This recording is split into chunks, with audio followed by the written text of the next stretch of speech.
أعوذ بالله من الشيطان الرجيم. بسم الله الرحمن الرحيم. قل أنبئكم بخير من ذلكم للذين اتقوا عند ربهم جنات تجري من تحتها الأنهار خالدين فيها وأزواج مطهرة ورضوان من الله والله بصير بالعباد. الذين يقولون ربنا إننا آمنا فاغفر لنا ذنوبنا وقنا عذاب النار. الصابرين والصادقين والقانتين والمنفقين والمستغفرين بالأسحار. صدق الله العظيم. Yesterday, when in verse 14 of Surah Al-Imran, where Allah subhanahu wa ta'ala discussed where human beings love certain things of the world, etc. And we spoke about and discussed the limits which a person has to keep in mind. That one is a natural desire which Allah subhanahu wa ta'ala has created within a person. You cannot escape that, it's within us. But how do you curb and limit that, and how does a person control that? Moving forward from there, Allah subhanahu wa ta'ala and to give targheeb and to encourage a person to follow the commands of Allah subhanahu wa ta'ala. And at times a person has to put your desires behind. And this is part of being a believer. This is a reality. The reality is that you cannot get everything that you want in this world. That's just a reality that a human being, that as a Muslim, as a believer, as a mu'min, that you have to accept. That this is a clear hadith of Rasul sallallahu alaihi wasallam, that dunya sijnul mu'min wa jannatul kafir. That the world is a prison for the believer and a jannah, like a paradise, for the disbeliever. There's no two ways about that. That a person wants everything and anything that he wants, whilst being a believer, that's not going to happen. That won't happen. Yani the nafs will desire, but the command of Allah subhanahu wa ta'ala will be something else. Dunya sijnul mu'min. How is this a sijn? What does it mean by it's a prison? Ulama explained that in a prison, a person cannot do anything he wants. Cannot wear whatever you want, whatever the jailer, the prisoner, whatever the clothes that are given to you, whether it be black and white, you wear that, it's orange, you wear that, whatever it may be, whatever those clothing may be. Whatever food is given to you, you want it, eat that, otherwise, too bad. You like it, eat it, if not, you don't get anything else. Where you're told to stay, which cell you're in, that's where you have to stay. When it's break time, you go on break. When it's time to recreation time, they go outside. If there's a certain time to do a certain thing, when it's time for community service, they have to do that. Like that is an example of the believer, that a person's entire life, your 24 hours, is dictated by the commands of Allah Ta'ala. Certain things have been made permissible. You could wear this, and certain things are made impermissible. For example, for men to wear silk is impermissible. No matter how much your heart desires and you like it and you love it, men are not supposed to wear that. That's a command, that's a hadith of Rasul sallallahu alaihi wasallam, so you do not wear it. For jewelry, men cannot wear gold and silver, cannot wear gold jewelry, for example. Then if you cannot wear a gold ring, that's the command of Allah Ta'ala. No matter how much you love gold and how much of it you have, doesn't make a difference. No matter how much a person likes a certain food, if it's deemed haram, it's impermissible, it's forbidden, then you cannot eat that. And the second quality of a prison is that no matter how long a person is there, a person's heart is not inclined towards it. The prisoner doesn't feel content in the prison, in normal circumstances. Normally, a normal person, they won't like staying in the prison. No matter what facilities they give, a person will like to come out of prison. Right? That's not his abode. That's not where a person sees his future. You ask someone that, where do you see yourself in so many years? A sane person is not going to say, I see myself in the prison. That's not a future that a person wants to have. Right? The person is not happy there.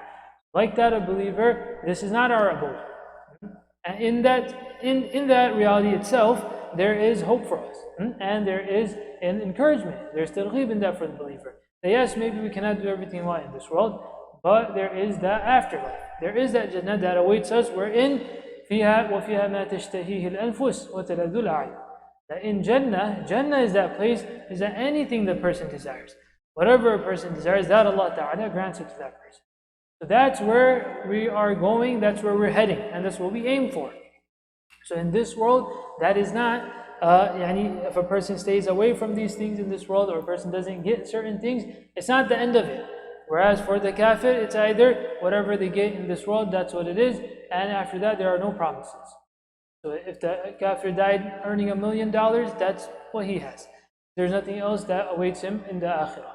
So for the believer, if a believer died being bankrupt in this world, no problem. There's so much more that is awaiting for the one Allah subhanahu wa ta'ala has given promises. So Allah ta'ala is saying, قُلْ أَوْنَبِّئُكُمْ بِخَيْرٍ مِّن ذَلِكُمْ. That shall I not tell you of something which is better than that? And all of these things which you like in this world, that's in its place, but there is something which is better than that. لِلَّذِينَ اتَّقَوْا عِنْدَ رَبِّهِمْ. For those who have taqwa. So this is a month of Sawm, fasting, and the desire is, and especially now that alhamdulillah, the first Ashara, believe it or not, is coming to an end. The first Ashara will be coming to an end very soon. So this is a point of retrospection. When we recite the ayah, كُتِبَ عَلَيْكُمُ الصِّيَامِ, the fasting has been prescribed upon us, كَمَا كُتِبَ عَلَى الَّذِينَ مِنْ قَبْلِكُمْ لَعَلَّكُمْ تَتَّقُونَ. All of this, so that we have taqwa in so many days that have passed. Has our taqwa increased or not? This isn't for you and I to answer for other people, it's for myself. I should look into myself and see where I was pre-Ramadan, where I was before Ramadan. Now, alhamdulillah, I've been given tawfiq to fast and taraweeh and all these good things, and mashallah, we're doing sadaqat. What is the level of my taqwa? Has it increased? It increased very good, alhamdulillah. We praise Allah subhanahu wa ta'ala for that. Make sure to Allah subhanahu wa ta'ala and keep that up. And if we see that there is no change, then perhaps we should go back to the drawing board. Then what is it that we're doing? Although we're fasting, why is that taqwa not increasing?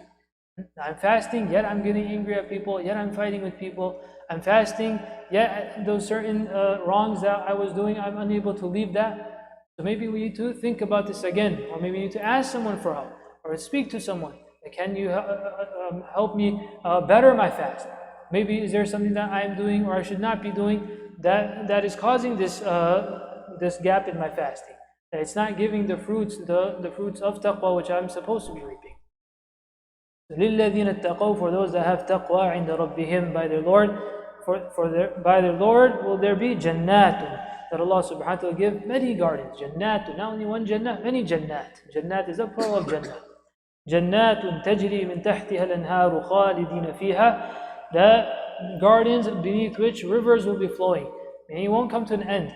There's no winter there. That now your Jannah will become barren. No. Tajri min tahtiha al-anhar. There's always an irrigation system. There's nothing for you to worry about. You don't need to go water it. Allah Ta'ala's system in Jannah has already taken care of all of that. Tajri min tahtiha al-anhar khalidina fiha. Forever and ever. That in itself is another bounty of Allah Ta'ala. That if a person goes on a vacation to somewhere, getaway, they spend thousands and thousands of dollars on that. But there's always one thing in the back of your mind. When you're in this amazing place, serene place that no one has ever been there, a private beach, what is that? That I'm only here for a couple weeks. A few days later, back to work. A few weeks later, maybe a month. But after that, it goes all back to normal. Back to waking up in the morning and burning the sweat and all this time that person has to put into all that. In Jannah, even that, now that thought itself sometimes ruins the vacation. It's so good right now, but now after a few days I have to go back. Go back to the kitchen and cook it. That's what that thought itself ruins the entire mood. Jannah, whilst a person is enjoying all of these like that, khalidina fiha. There's no work thereafter.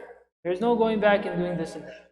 Khalidina fiha. Wa azwajun mutahhara. Pure spouses Allah subhanahu wa ta'ala give. Wa ridwanun min Allah. And the greatest is the pleasure of Allah ta'ala. And for the believer, the one that really believes in Allah Ta'ala, and the one that really has mahabbah for Allah Ta'ala, and the love of Allah Ta'ala, for him this is the greatest announcement that can be made.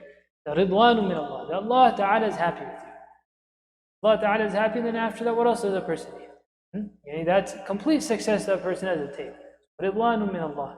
Wallahu basirun bil ibad. Allah subhanahu wa ta'ala is all-seeing. The good that a person does, that a person will be rewarded for, and the evil, then retribution will be taken.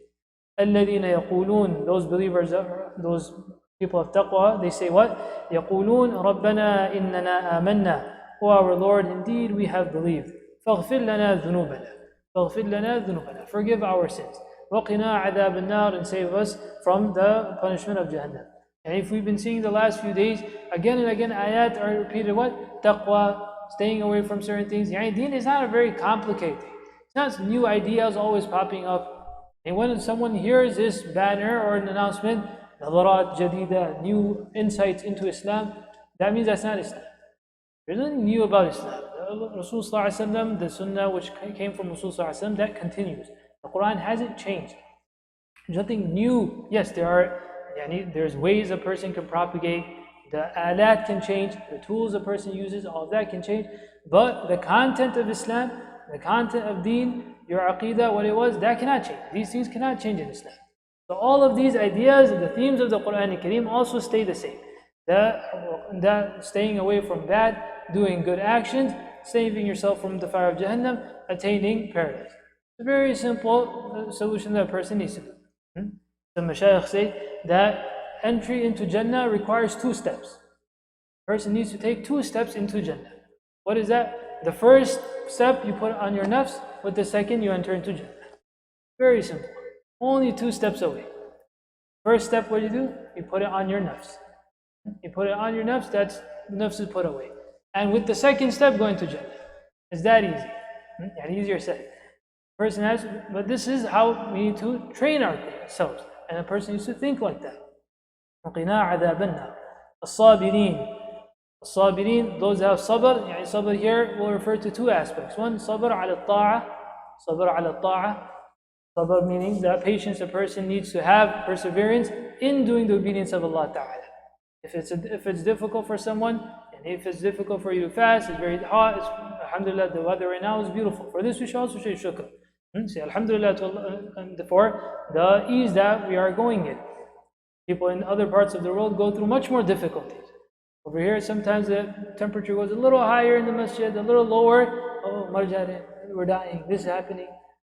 This is the simple message of Ramadan. The fans turn off, turn on, a few degrees here and there, no one's gonna die. In an hour you'll be back home, you can adjust the temperature as much as you want. These are all things a person should be cognizant of. It really shows how much a person, what's the quality of a person's head. For every little thing you have to raise your opinion, make your voice heard, people should know what you feel about things. This isn't the true quality of a person, especially in the masjid. Why? Because this causes even more problems. If you're feeling a little bit cold, maybe think that maybe my neighbor, he's feeling a little hot. It's okay, I can make sabr. That's what this month is about. That is what we're supposed to be learning. So this is the grounds of our amal now. That if it goes a few degrees up, a few degrees lower, how much taqwa, how much sabr did we learn from this month? That can we handle that? As-sabirin. So one is sabr ala ta'ah. That whilst having patience in practicing upon those things which are supposed to be practiced upon. And sabr anil ma'asiyah. Sabr anil ma'asiyah, perseverance in staying away from disobedience. Sabr in staying away from disobedience. So 2 things. وَالصَّادِقِينَ, those that are true. Sidq, true, what is in a person's heart is on a person's tongue. What is on your tongue is in your heart. That's what sidq means. Sidq means truly, it's a broader concept. It's not just saying a few words. What is in a person's, so sidq, when it comes to a person's a'mal. And you can be true in your actions as well. It's not just limited to the tongue then. What is in your heart is on your tongue. What is in your tongue is in your heart, and your a'mal and your actions show that. والصادقين والقانتين, and those that are devout and obedient to Allah Ta'ala.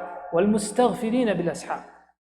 After you practice, after a person, so starting with sabirin, after a person does sabr ala ta'ah, and you persevere in obedience, then perseverance in staying away from disobedience. Sadiqeen, a person is, his heart and tongue, everything is clean, his actions show for it.